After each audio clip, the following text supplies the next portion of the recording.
터키 대통령 레제프 타이프 에르도안은 블라디미르 푸틴에게 완전히 등을 돌리고 누구를 지지할지 선택을 내렸습니다. 그리고 그 선택은 러시아가 아닙니다.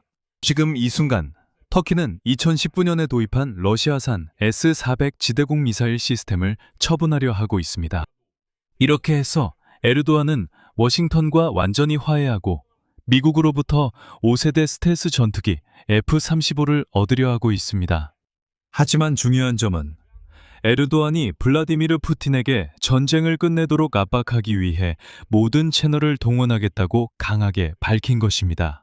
수년 동안 레제프 타이프 에르도안은 많은 사람들이 손해볼 일 없는 줄타기라고 여긴 외교를 해왔습니다. 한편으로는 서방과의 관계, 다른 한편으로는 러시아와의 관계였습니다. 그리고 아시다시피 에르도안은 자신을 서방과 크렘린 사이에 없어서는 안 될 다리로 세계에 내세웠습니다. 모스크바에서도 그에게 기대를 걸었습니다. 워싱턴과 브뤼셀 모두 그에게 기대했습니다. 그래서 많은 분석가들은 서방의 제재와 무기 판매 거부에 서운함을 느낀 터키 대통령이 언젠가는 결국 모스크바 쪽으로 완전히 기울 것이라고 예상했습니다. 하지만 이번 주 자신의 수도 앙카라에서 열린 나토 정상회의에서 에르도안은 마침내 선택을 했습니다. 그리고 그 선택은 많은 전문가들의 예상과는 정반대였습니다. 터키는 공개적으로 그리고 명확하게 우크라이나와 서방의 편에 섰습니다. 그리고 에르도안은 러시아를 비위를 맞춰야 할 파트너가 아니라 압박을 가해서 평화를 이루기 위해 그냥 밀어붙여야 할 대상으로 지목했습니다. 제 이름은 알렉세이 페치이고 이 주제에 대해 함께 이야기해 봅시다. 여기에는 반드시 짚고 넘어가야 할 많은 숨겨진 문제들이 있기 때문입니다. 하지만 시작하기 전에 채널 구독과 좋아요를 눌러주시고 이 영상 아래 여러분의 댓글도 남겨주시길 부탁드립니다.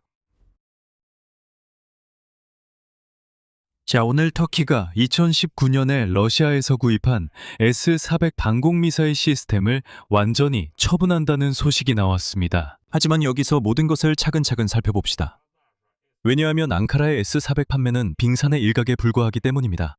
7월 7일 나토 정상회의 개막식에서 터키 대통령은 1년 전만 해도 상상하기 힘들었던 말을 했습니다. 인용하자면 우크라이나를 지원하면서 동시에 우리는 러시아와의 소통 채널을 활용해 러시아가 평화로 나아가도록 압박하고 있습니다. 그리고 곧바로 워싱턴과 키이우의 노선에 분명히 보조를 마쳤습니다. 인용하자면 우리는 우크라이나 전쟁 문제에 대해 트럼프 대통령의 평화적 비전을 공유합니다. 그러니까 여기에는 더 이상 애매함이 없습니다. 에르도안은 서방과 우크라이나 편에 서겠다고 분명히 밝혔습니다. 그리고 이것은 단순한 빈말이나 아무 의미 없는 수사가 아닙니다. 절대 그렇지 않습니다. 터키는 말뿐만 아니라 말부로도 이를 뒷받침합니다. 이것이 터키의 두 번째 핵심 포인트인 서방과 우크라이나를 향한 급격한 방향 전환입니다. 에르도안은 앙카라가 이미 자국 비축분에서 우크라이나에 제공하고 있는 군사 지원 외에도 터키는 계속 퓨엘 프로그램에 기여할 것입니다. 이것은 파트너 국가들이 우크라이나를 위해 무기를 구매하는 메커니즘입니다. 이런 의미에서 에르도안은 분쟁의 중재자가 아닙니다. 그는 교전 중인 한쪽에 무기를 제공하는 공급자입니다. 그리고 그 나라는 우크라이나입니다. 동시에 우크라이나 소식통에 따르면 터키의 공격용 드론 바이락타르의 대량 공급도 논의되고 있습니다. 사실 이 드론들로 인해 앙카라와 키예프의 군사적 우정이 시작됐습니다. 우크라이나 전쟁에서 트럼프 씨의 평화 비전을 공유하고 있습니다. 우크라이나의 우선적 필요 목록 이니셔티브에 대한 저의 지지를 표명합니다. 우크라이나에 우리 국가의 자체 보유 물자에서 제공한 것입니다. 왜 레제프 타이프 에르도안의 이런 태도 전환이 바로 지금 가능해졌을까요? 그 답은 이번 주 두 번째 주요 뉴스에 있습니다. 이 뉴스는 첫 번째 뉴스와 연결되어 있습니다. 트럼프와 에르도안 사이의 개인적인 거래에서입니다. 7월 7일 앙카라에서 정상회담이 열리기 직전 트럼프는 터키가 수년간 원해왔던 것을 발표했습니다. 그리고 불과 얼마 전까지만 해도 실현 불가능해 보였던 일이었습니다. 트럼프는 2019년 터키가 러시아제 S-400을 구매한 것에 대한 처벌로 미국이 앙카라에 부과했던 제재를 해제하겠다고 발표했습니다. 그리고 터키의 5세대 전투기 F-35를 판매하는 결정도 이미 사실상 내려졌다고 했습니다. 트럼프의 표현은 거의 노골적이었습니다. 그의 말에 따르면 터키의 F-35를 판매하는데 아무런 의심이 없다고 했습니다. 그리고 가장 중요한 것은 그 이유를 설명했다는 점입니다. 그리고 이 설명은 레제프 에르도안의 친러시아 지도자라는 이미지에 직접적인 타격을 주었습니다. 인용하겠습니다. 터키는 여러 면에서 우리가 더 충실해야 한다고 보는 다른 나라들보다 훨씬 더 충성스럽습니다. 이것은 에르도안의 자존심을 만족시켰고 그는 푸틴과의 우정 때문에 트럼프와의 거래를 망칠 위험을 감수하지 않을 것입니다. 바로 여기에 말하자면 거래의 본질이 숨어 있습니다. F-35 프로그램으로의 복귀. 즉 서방의 가장 현대적인 전투기인 F-35로의 복귀는 본질적으로 터키가 한때 S-400을 구입하면서까지 추구했던 러시아와의 밀착과는 양립할 수 없습니다. 왜냐하면 솔직히 말해서 문제는 그 자체의 장비나 S-400 방공 미사일 시스템 자체에 관한 것이 아니었습니다. 아닙니다. 문제는 정치적 조치에 관한 것이었습니다. 그때 에르도안은 서방 전체, 만약 여러분이 터키를 가족으로 받아들이지 않고 우리에게 F-35를 판매하지 않는다면 터키는 여러분의 적수인 러시아와 가까워질 것임을 보여주었습니다. 이게 첫 번째 조치입니다. 우리는 러시아에서 S-400을 구입합니다.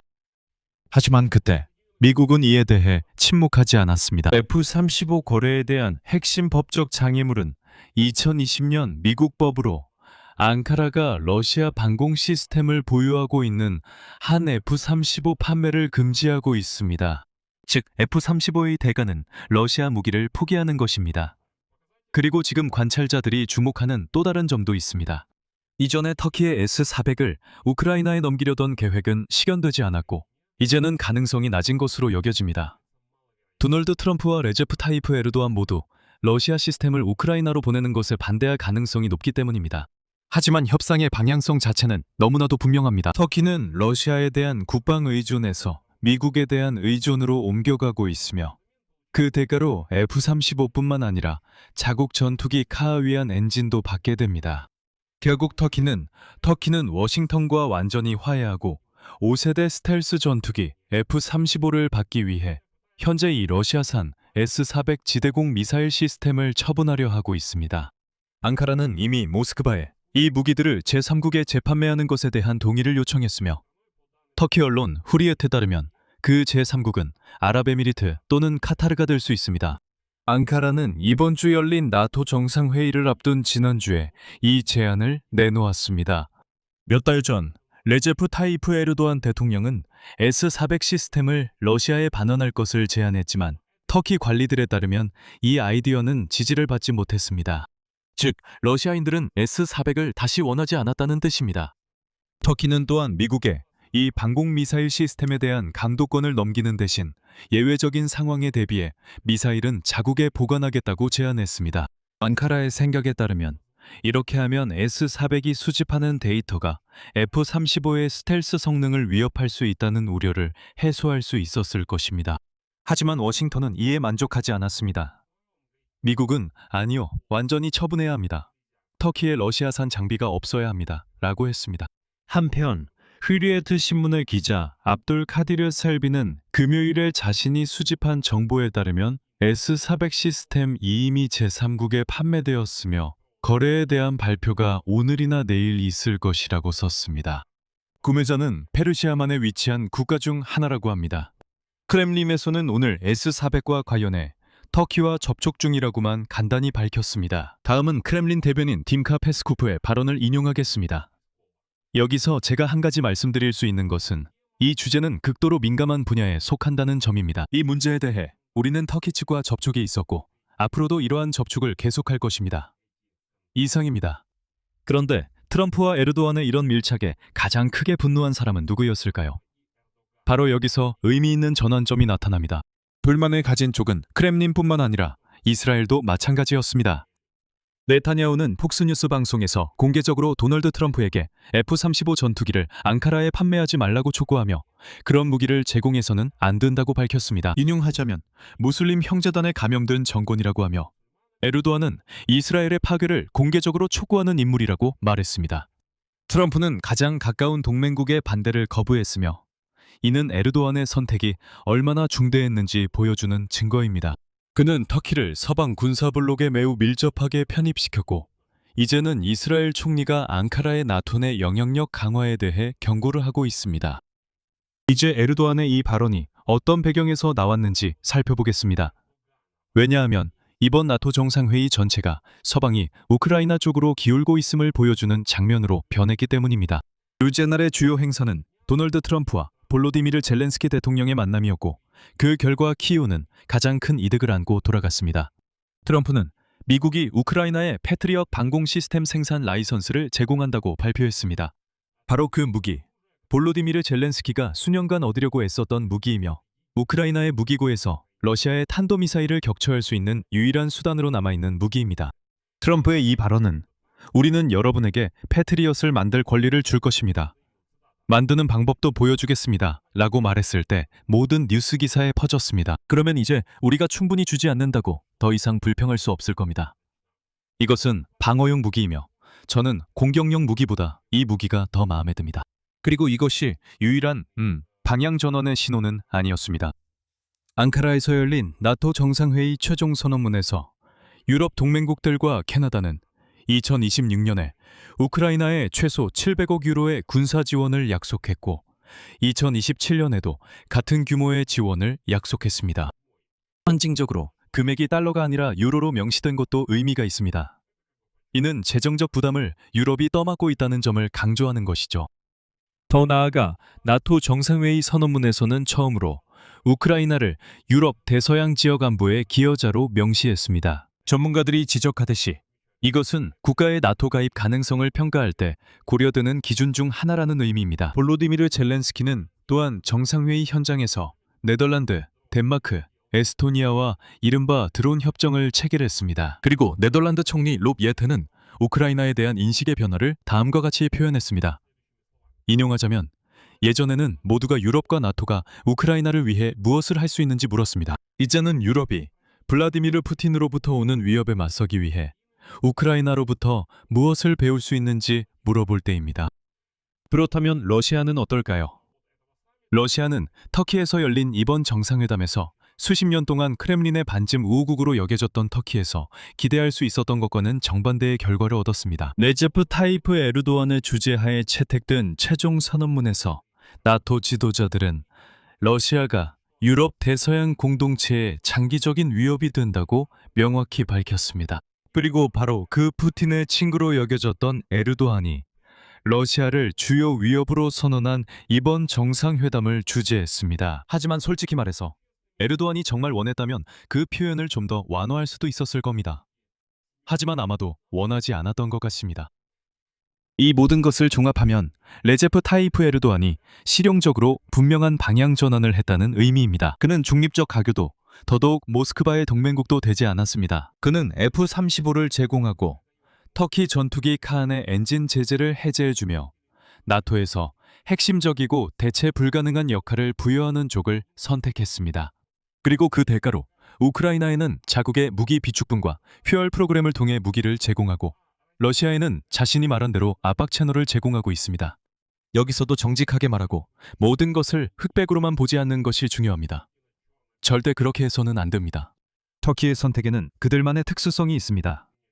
에르도안은 이를 단순히 어렵게만 하진 않습니다. 에르도안은 의도적으로 크렘린과의 소통 라인을 유지하고 있으며 계속해서 자신을 협상가이자 중재자로 내세우고 있습니다. 이것은 그가 모두에게 동시에 필요한 존재로 남으면서 영향력을 잃지 않는 오랜 방식입니다. 그는 발트 3국이나 폴란드 등과 같이 모스크바와의 다리를 공개적으로 끊지 않습니다. 그렇지 않습니다. 에르도안은 수년 동안 그렇게 하지 않았고 여전히 모스크바와의 연결을 유지했습니다. 하지만 이제 그의 움직임의 방향은 더 이상 모호하지 않습니다. 왜냐하면 수년 동안 모스크바와 서방 사이에서 균형을 잡아온 지도자가 공개적으로 자신만의 특별한 채널을 이용해 바로 푸틴을 협상 테이블에 앉히려고 한다고 밝히기 때문입니다. 그가 키이우에 무기를 제공하고 앞으로도 계속 지원하며 규모를 확대하겠다고 약속할 때 그가 러시아의 S-400을 미국의 F-35로 교체하고 러시아를 장기적인 위협으로 선언하는 정상회의에서 직접 의장을 맡을 때 이것이 바로 이미 내려진 선택입니다. 그리고 그 선택은 이미 굳어진 셈입니다. 터키의 모든 유보들과 이중적인 교활함이 남아있긴 하지만 그럼에도 불구하고 방향성은 분명합니다. 에르도안은 편을 선택했고 그 편은 러시아가 아닙니다. 여기서 말을 줄이겠습니다. 여러분의 의견과 결론을 이 영상 아래 댓글로 남겨주세요. 채널 구독과 알림 설정, 좋아요도 잊지 마시고요. 오늘은 여기까지입니다. 건강 조심하세요. 모두 안녕히 계세요.